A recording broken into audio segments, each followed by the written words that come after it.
gentlemen, thank you for joining us. My name is Johnny Nailz. And I'm Mike the Crippler Cresta in a suit. And this is the Crippler Nailz Show. It's podcast number 7. Yeah. Crippler Nailz, not Crippling Nails. I always get that mixed up. Crippling Nails. It doesn't matter. It's the Nails and Crippler Show. Yeah, man. Thank you for joining us today. Thank you for joining us again. We have a couple of topics of discussion this week. First off, we're going to sit here and we're going to talk about one thing you brought up on Monday when we were at the Barclays Center. No Brooklyn Brawler? No, that wasn't the Brooklyn Brawler. Woo, woo, woo. Oh, the job of the year. Yeah, the new Brooklyn Brawler. This guy, I mean, the whole show was like, where's Zack Ryder? Yeah, I wanted Zack Ryder. He sucks. I'm sorry, I don't want Zack Ryder. I'm a big New York City fan. I'm a big wrestling fan. I don't want Zack Ryder. He's a bum.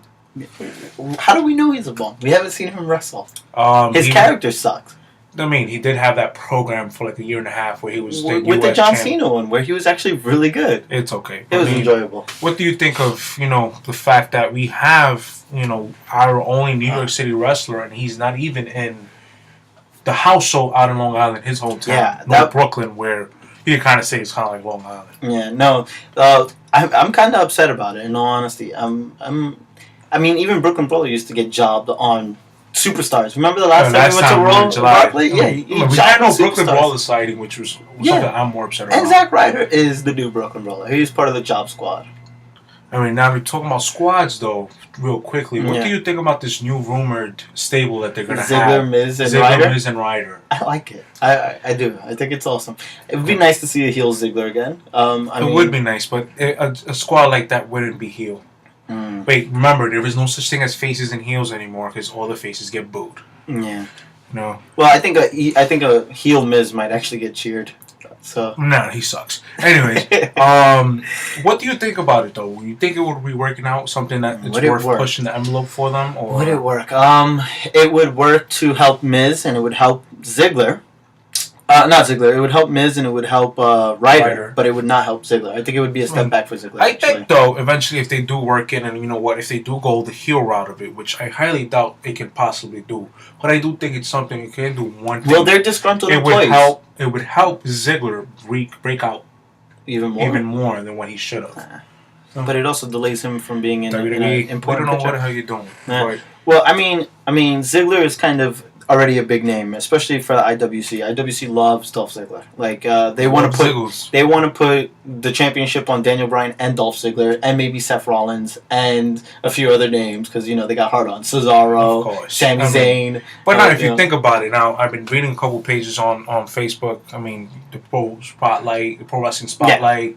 Jericho invented that. I mean, shout out to you guys.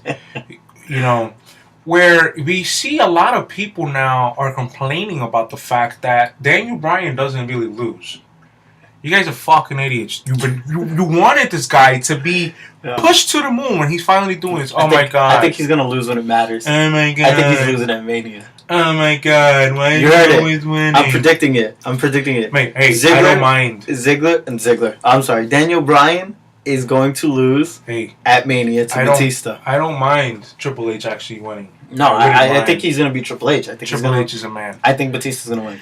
But now, speaking of New York City events, we have read online that TNA apparently has booked the Grand Ballroom at the Manhattan Center for 3 shows this summer. Yeah. It's not official. June, July, and August, it's not official May, June, July, if it's 3 shows or not. But do you think this is a good investment for them? Oh, I think it could be nice exposure to a real wrestling city, whereas Florida is not necessarily a big time wrestling city. Nah. I think it could make or break them. Truthfully, I think if they have a very horrible show, I think that they just shot themselves in the foot and they're done. I think if they have put on a hell of a show, I think they could get some legit traction. I mean, I've recently liked some of the stuff they've been putting out. I mean, New York City is, and again, New York City, Philadelphia, Chicago, and just some cities. Maybe St. Louis. St. Louis is a really big wrestling city. Charlotte, North Carolina. Charlotte's another one, but it's not known. It's only known for Ric Flair. But St. Louis actually gave us, that was their headquarters. It's like, for the NWA, New York City's always been headquarters for WWE. And to this day, when people say they want to come work for the WWE, they say New York. Yeah. Now, I think, like you said, TNA, coming up to New York City will be very big. I have actually been to a TNA event. It sucked. It was at MCU Park down in Coney Island. Okay. I was like, oh my god, this shit is. Oh my god, I wasn't ready. Please, I wasn't ready for that travesty of a show. I mean, I did get to see Sting versus I refuse to call him Bully Ray, Bubba Ray. In a hardcore no DQ false count anywhere match. I got to see Jeff Hardy versus AJ Styles. This is actually a couple years ago. There's another issue. How are these stars going to react to a New York City crowd? New York City crowds are rowdy. Okay, so going back to Raw real quick, because we were there. It was actually a very disappointing crowd. I was actually extremely dissatisfied speak a little about that. bit more about this crowd on a different podcast. But putting this into perspective with TNA, TNA always has dead crowds. The 10 people who actually go to TNA usually are wearing WWE shirts. I counted 5. I don't know. This guy's counted 10. So, what I would have to say Magnus about it, handle that booze? I mean, I wouldn't see Magnus being champion by then. I could see actually developing into something else. They'd have to put the belt on Samoa Joe. Yes, Joe comes to the Hammerstein, to the Grand Ballroom, wherever. He should be the champ. Yeah. Or winning the belt. Now, but this is my question, though. Do you think there will be... These are house shows that they're booking, or these are televised events? Maybe 2 of them. Maybe if it is 3 events, maybe 2 are televised, 1 is house, or vice versa. I mean, I would definitely, because from my understanding, their contract with down in Orlando isn't really something safe. Yeah. What I would do is, because what I heard is that they're trying to book different venues to tape out of. Yeah. I would actually run a pay-per-view out of New York City. That would be nice. You know what? Because you're not going to have this situation. And again, don't run it on a weekend where Ring of Honor is running a show. Mm-hmm. Don't run it on a weekend where WWE is running a show. Run it on your own weekend. Think about a book ahead of time. Don't run it in August. August is usually a big month. May. They want to book in May. July would be a good month. I mean, May. We will still have what's the residue of the WrestleMania. Well, June you want to stay away from because June has SummerSlam. That's all. That's Is August. It August? That's August. That was June. You want to stay away from August. Yeah. July, June might be ideal. Yeah. Don't. I would say stay away from the gimmick ECW pay-per-view. Give us your best showing. Abyss is going to have a high. Give us your Monsters best Ballroom showing. Because we want another company. Now we have Jeff Jarrett, who's apparently bringing out a new company April 7th. Okay. We want everything to be working. Yeah. As wrestling fans, that's what fans want. TNA, I don't think people really want you to, to die out. We want you to be that. No, we want you to be very competitive. But I think one of the big issues that's going to happen from TNA is I don't think they have the same indie appeal as Ring of Honor. When fans go to a Ring of Honor show, they have indie stars. We want wrestling, though. See, this is the thing. Yeah. Now, in this world, you have two kinds of wrestling. And back in the days, people would say, you have Japanese style, Mexican style, the catcher's can. The catcher's can, as in, out in Europe, and then you have the Americanized. Wrestling. Now, wrestling. Now, what we have is called sports entertainment, which is what we saw and what we see on Monday nights, and sometimes on Thursdays when we watch TNA and NXT. And then we have wrestling, which is what we get from these indie companies. Yeah. Well, now, what TNA needs to do... They're also a little more hardcore. What TNA needs to do is stay away from the sports entertainment of it. Yes, we give us the mail before. Yeah, you can give us some stories, soap opera. It's fine, but we want at the end of the day, if you have a 2-hour show, make it 80 to 40 minutes of difference. 80 minutes of wrestling, 40 minutes of bullshit. Yeah. Cut it down, 90-30, you know what? Because that's how you're going to gain your crowd. This is how you're going to get your crowd to actually be there. TNA's been pretty heavy in the soap opera lately, actually, come to think about it. They've been cutting a lot of promos. Okay, promo work is fine, but it's towards the end. You know what? I don't think a show ever conversation. I don't think a show should ever end. TNA. They're starting the show conversation. Your graph of support. You're this low. You want to be up here. Unfortunately, no matter what anybody ever says, WWE will be you won't even be able to see it in this screen. It's untouchable. It's in the stratus. You don't want to just be able to compete. You want to be, work on your own self. You have other competition. Ring of Honor actually buys my attention. Ring of Honor was on New York City TV. I would watch that every fucking week. Religiously. More religiously than I watch Raw. I go home and watch Raw with my son. But see, that's another thing. Like, okay, so when WWE comes to Barclays Center in New York, you notice they put on all their big, big indie crowd, man. Cesaro wrestled. Yes. This dude Seth Rollins wrestled twice. They gave us a dark match with Rollins. Yeah. Last time we had Bryan come out. Dean Ambrose. Yeah. You know, they cater to their crowd a little bit more. It should be a little bit better. TNA doesn't have that indie star power. No. They have two names right now that are going to draw. Yeah, American Wolves. Eddie Edwards and David Richards. Joe is another one. Yeah. Guys, you guys have a couple months to get there. Hopefully you surprise us. But my question is, do you think they'll be able to survive a very rowdy New York City crowd? Man, not if they don't make a few additions. They need somebody who's gonna come out at the beginning of the show and really get the crowd. One thing going. I would just say to Dixie Carter, whoever's running TNA, MVP, if I know it's all storyline, but still, whoever has a say in that company, just remember you're going into the Manhattan Civic Center. Manhattan Civic Center hosted the first Raw. Mm-hmm. Now, in terms of history, this may not be the Hammerstein Ballroom you guys are going to, but it still holds the ghost of ECW. One Night Stand was held here in 2005 and 2006, and you could probably hear the echoes of these crowds in that arena.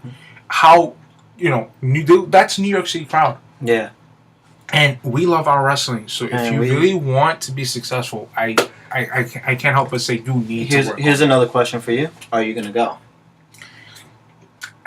Again, this is like coming with tickets are probably gonna be $25. $25. I mean, again, if general admission tickets are $25, odds are I probably won't go. Just for the simple fact that I'm not much into it. I already went to a TNA show and I was not, I wasn't, and they didn't. I'll probably just go to experience it. To be quite honest with you, I would have to look at what's coming down. Again, and very low. This is my issue with WWE, and we just spent money on tickets, and I wasn't too happy with the Raw that we went to. I mean, Daniel Bryan wasn't on July, it. It was amazing. Like the crowd reaction, everything was on par. This Raw. I mean, the only thing we say about this Raw is we had Hogan, we had Arnold, we had Taker, Lesnar. We didn't have some of the Shield moments. We have 2 Shield moments, and to be honest, the crowd sucked. Yeah, they couldn't. My big issue was they couldn't hold the chain. But how what I would say, you can't hold the chain. But what I would say is, for $80, for example, if you tell me I'm gonna get a hell of a main event for $80, you know what? I would spend it. $80. I need to get a monster show. No.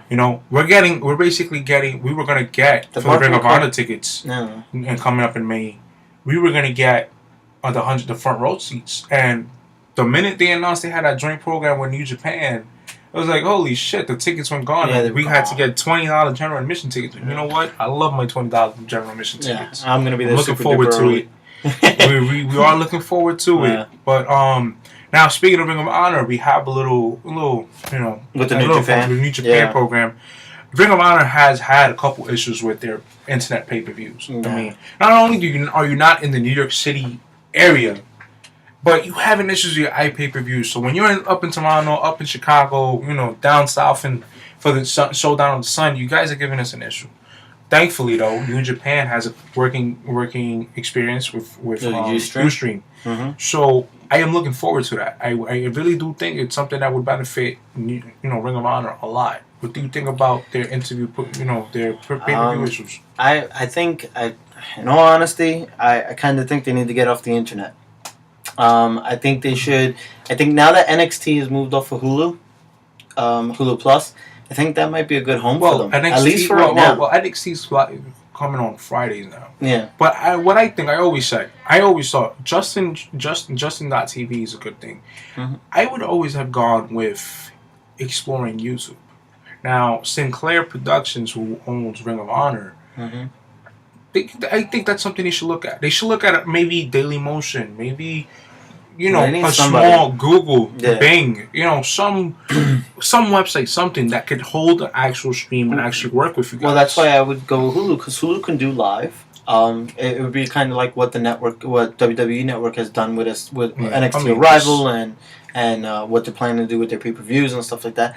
I mean, Netflix might be a good home. Netflix has like over 1 million users. Yeah, but see, with Netflix, my thing would be why YouTube would be a little bit better is because Netflix is a recurring pay. Now, with Ustream, they're only going to be charging us $15 for one show. And I would be fine with that, paying $15. I mean, I'm getting wrestling at the end of the day, But I just honestly think they could find a way, and where there's a way. And if you guys really want to better your streams, by all means, go right ahead. Yeah, I think Ring of Honor needs some sort of television deal. Yes, they do need. Hey, listen, get on PBS if possible. It's also very possible that Ring of Honor may actually just come to regular pay-per-view, because think about it, WWE is. A lot of people are dropping WWE's programming now. They're saying that DirecTV may only hold WrestleMania. I mean, that's only fine. WrestleMania, not WrestleMania. Really, all the pay-per-views. But who's gonna hold only WrestleMania? I mean, but who's nobody's really gonna be ordering pay-per-views like that. Who really orders fucking TNA pay-per-views? This is what I'm saying. Of course, but if you offer them for $5 or $10 or $15, $15 maybe. But the thing is it's so much more. Promotion. It's so much more money behind the scenes for that. But we keep you guys posted on what's going on. We should actually look into that. I think we should start a petition to get Ring of Honor, please, guys, on television, on New York City television. Yeah, Channel 10, MCAT. Get that shit on MCAT. Listen, get it on News 12. I don't care. Get it on MTV. Anywhere. Trace, please, Mundos, anywhere. We just want Ring of Honor television on our New York City series. I would love it. Well, there's a new wrestling out now, too, as well. There is the El Rey Network, which is owned by Robert Rodriguez. Yeah, it is coming up soon, he's looking to have Rey Mysterio possibly get involved in some way. Apparently. Del Rio. I mean, here comes, a well-established Mexican company, but they're gonna there's gonna be live television wrestling. I mean, that may be a prospects are looking better for us. I mean, TNA's not even always live. TNA's garbage. So. Yeah, but it's not always live. Well, guys, we'll always keep you guys posted. Yeah. Johnny Nailz. I'm Mike the Crippler Cresta. Thank you for joining us tonight.